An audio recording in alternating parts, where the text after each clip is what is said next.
Falar sobre magnetismo no capítulo 14. E aí a gente definiu o básico do magnetismo ali. O que que a gente vai fazer agora? Agora que a gente vai passar um pouquinho para onde a gente ocorre mais as aplicações do magnetismo. Então, o capítulo 15, ele tem como objetivo trabalhar aqui o que a gente chama de magnetismo 2. O que que seria o magnetismo 2? É onde a gente vai definir a força magnética, né? E como essa força magnética está relacionada com a movimentação das cargas. Então, gente, ó, o que que é a força magnética? Ela vai ser uma interação que vai surgir devido a cargas em movimento, né, numa região com campo magnético. Por que que ela vai sofrer interação? Porque toda carga em movimento gera um campo magnético. Lembra que a gente viu o experimento de Oyster, né, que há cargas em movimento, ou seja, corrente elétrica num certo condutor, você gera campo magnético em torno desse condutor. Então, uma carga carregada em movimento no espaço também gera um campo magnético em seu entorno. Todo mundo entendeu essa ideia? Sim ou não? Beleza. Então, já que a carga gera esse campo magnético e ela está imersa em um campo magnético, vai acontecer o quê? Vai ter interação entre esses campos. Essa interação vai permitir surgir para a gente o que a gente denomina como força magnética, que é o Fm. Como é que eu determino a força magnética? Eu pego a carga elétrica, que é o Q, coloquei aqui em módulo, tá?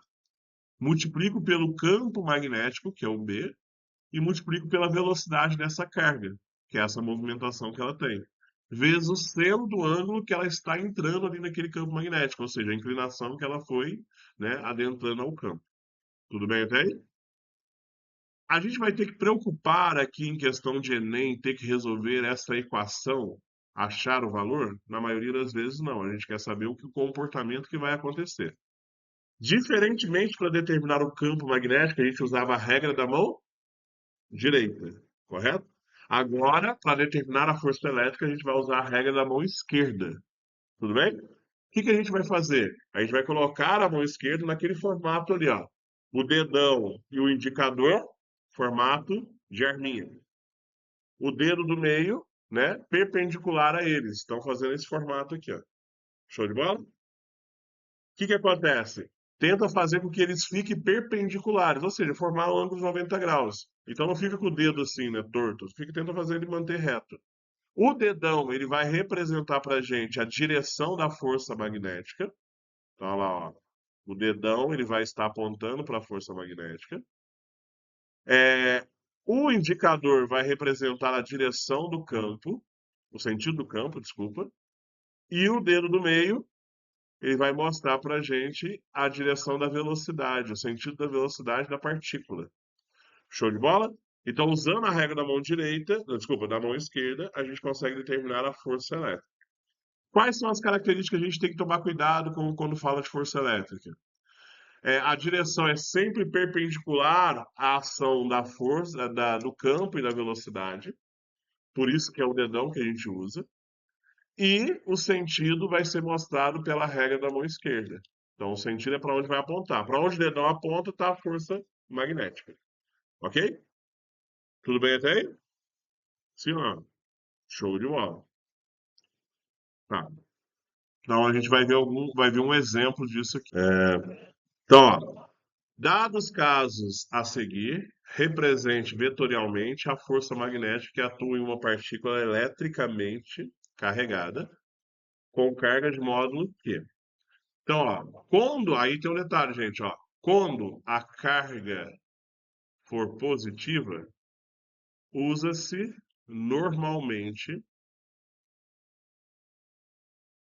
use normalmente a regra da mão esquerda. Mão esquerda. Agora, se a carga for negativa, usa-se o oposto. O que que isso quer dizer? Se a força apontar para a direita, você vai representar ela para a esquerda. Se ela apontar para a esquerda, você representa para a direita. Aqui que a gente vai fazer, ó. O indicador, ele vai apontar em direção ao campo. O campo ali, como ele está representando por esse símbolo de X, quer dizer que ele está entrando. Então o indicador entra O dedo do meio vai apontar para o lado da velocidade, de acordo com o que a gente tem aqui, a velocidade está para a direita. Consequentemente, o dedão fica apontado para cima. Então, a força magnética na partícula, ela está aqui, ó, para cima. Todo mundo entendeu a ideia? A número 2 é uma carga positiva também, então a gente vai manter a regra normalmente. O que que eu faço? O indicador no sentido do campo, então para a direita, o campo está para a direita, o indicador para a direita. O dedo do meio representa a velocidade, essa bolinha aqui, ó, mostra que está saindo do plano, então a velocidade vai ser o dedo do meio em direção ao nosso rosto. E aí a força ela vai ficar para cima normalmente. Então a força magnética fica assim. Show de bola? Agora, a número 3, a carga ela é negativa. Quando a carga é negativa, eu faço o oposto. Então, eu vou usar a regra da mão esquerda, o resultado que der, eu coloco o oposto a isso. Então, ó, velocidade, que é o dedo do meio, está para dentro, o campo está para baixo. Então, a regra da mão esquerda mostra que a força seria para a esquerda. Só que, como a gente está usando o oposto, a gente vai colocar ela para a direita. Então, a força magnética fica aqui. Tudo bem até aí, galera? Sim ou não? Tudo bem. Então vamos lá. Para finalizar, ó, indicador campo, então tá para cima, velocidade é o dedo do meio, tá para o lado. A carga é positiva, então quer dizer que a força magnética vai estar para fora. Então eu faço um círculo e faço uma bolinha dentro desse círculo. Isso aqui é a minha força magnética. Eu estou mostrando que ela está saindo do plano, ou seja, indo em direção ao nosso rosto. O X mostra que está entrando no plano, ok? Show de bola? Dúvidas? Então tá. O que acontece? O próximo tópico agora dentro desse capítulo, a gente vai falar aqui, ó, sobre as cargas elétricas lançadas em um campo uniforme. Quer dizer o quê? Eu vou pegar uma carga e vou colocar em movimento dentro do campo. Aí são três situações que vão acontecer. No caso, no nosso slide aqui, a gente está vendo as duas primeiras situações. O que que acontece? Quando a carga é lançada paralelamente às linhas de indução magnéticas, o que que significa paralelamente? Né? Que ela pode estar formando ou um ângulo de 0 graus, ou ela pode estar formando um ângulo de 180 graus. De forma rápida e direta, o que que vocês acham que vai ser o valor da força magnética aqui? Zero. Lembra o quê? Que a força magnética depende do seno do ângulo. Seno de 0 e seno de 180 é zero. Então a força magnética, quando você tem uma carga lançada, né, paralelamente, ela vai se tornar zero. Show de bola? Tudo bem?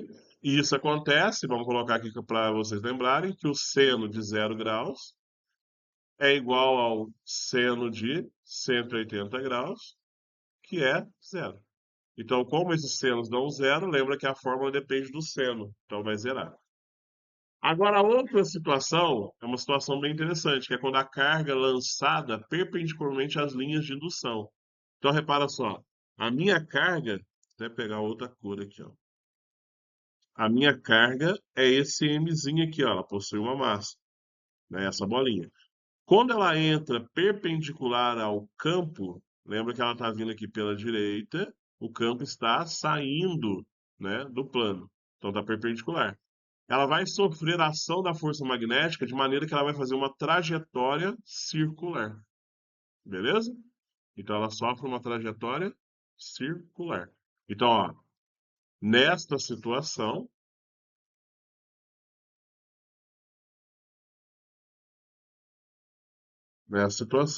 a carga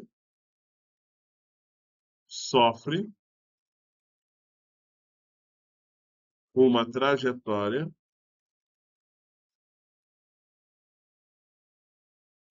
circular. Então quer dizer o quê? A força magnética ela é diferente de zero.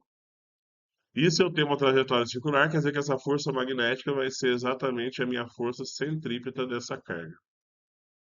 Ok? Lembrando que a gente não está preocupado em calcular aqui, né? Se eu entro perpendicular, qual é o ângulo formado? 90. 190 é 1. Então a força magnética ficaria nessa expressão aqui, ó. Força magnética seria a carga vezes o campo vezes a velocidade. Então aqui eu teria o máximo valor da força elétrica. Show de bola? Entenderam a ideia?